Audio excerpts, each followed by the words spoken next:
का हो का इतना जल्दी में हमको बोले लो बाहर से, आखिर का भइल बा? रउआ के यही खातिर हम बोलौनी है बाहर से।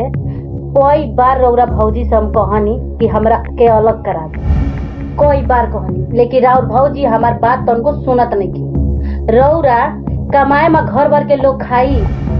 भैया मान ला घरे अपन खेती बाड़ी देखता ना, छोटका आदमी पढ़ते बा तो एक आदमी कमाइया तो खा तो का भइल बा उससे?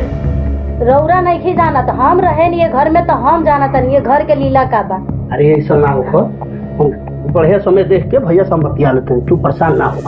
ठीक बा, तो रउरा बतियाई आ जौन करे के बतौन करी काल सुबह तक, ना तो हम बैग जोरा उठा के हम नैयत जाए। जी सुनी ना, देवर जी आपके बोलावत तनी। प्रमोद। हाँ का बिहानवा बुलावा लगले? अच्छा चल आओ तनी, चलो।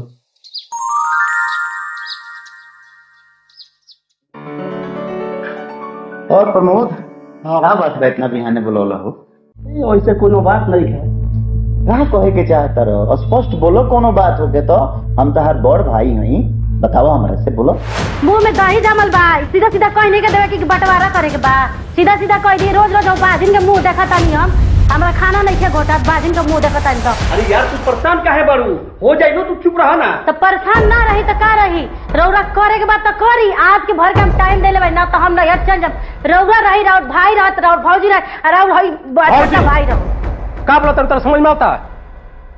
का जानते तू भैया के बारे में, भौजी के बारे में? कौ दिन तक आइले भाई नौटंकी बना के रख ली बड़ी भौजी। मायूस मत होगा भौजी, हम तार बेटा बराबर बानी, तारा कबू ना छोड़म भौजी। भैया हो जाए दो, वो लोग को मर्जी बा तो जाए दो। जा लोगिन जा, खुश रहा। ड्रामा कैले बाड़ो लोग।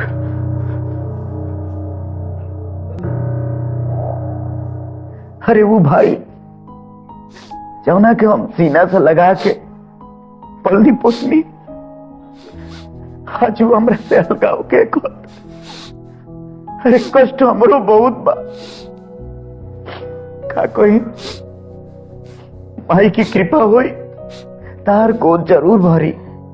छठी माई कृपा करी, औलाद अपना घर में जरूर आई।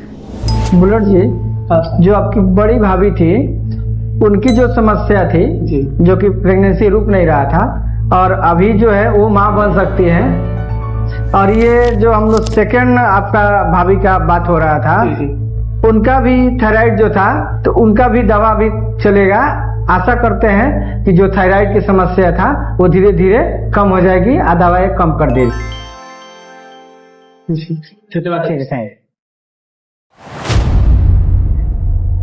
अरे यार रुकत काहे नहीं, काहे इतना परेशान बारू तुम? हम ना रहे तारा घर में, हमार बात सुनला हुआ? हमरा बतिया के बुझत काहे नहीं? अरे समय आवे तो हम बतिया ले नू, हम चल जाए। क्या तरीका भैया? भाभी भैया खुशखबरी बाटी, और भाभी मां बोल सकेगी। देखा ऐसे रिपोर्ट देने वाला बोलना कि पॉजिटिव रिपोर्ट बा। एक और रिपोर्ट बा, छोटकी मार का बा। हाय देखो भाभी, तोर खातिर खबर बा, लेकिन दुख के खबर बा।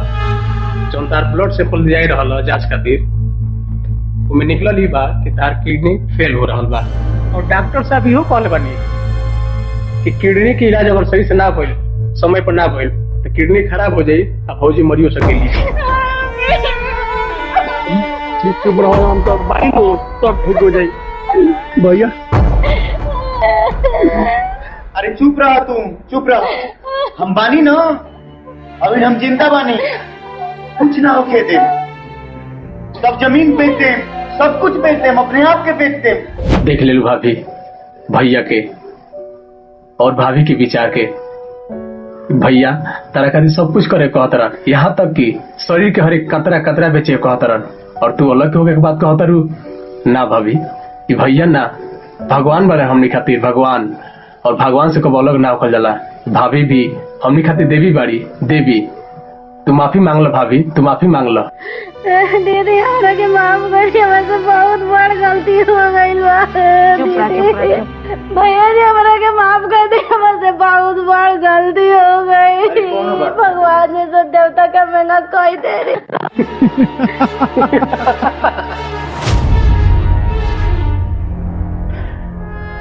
लेकिन एक बात तो सही बा, भाभी माँ बन सकता जी, लेकिन ये मछली भौजी के जब किडनी की बीमारी बा वो बिल्कुल झूठ बा और झूठ बोलना के हमार मकसद ही रहला कि देखो तनी कि देवी ऐसा भाभी और भगवान जैसा भैया से अलग होता रहो, और हम नहीं चाहत कि तू लोग अलग हो लो, सब भाई मिल के रहो, और खास करके भैया हमने खातिर टहनी बड़ा और हमने के पत्ता बनी जा, जहाँ भी खरनी जा तो कोनो अस्तित्व ना बची भैया।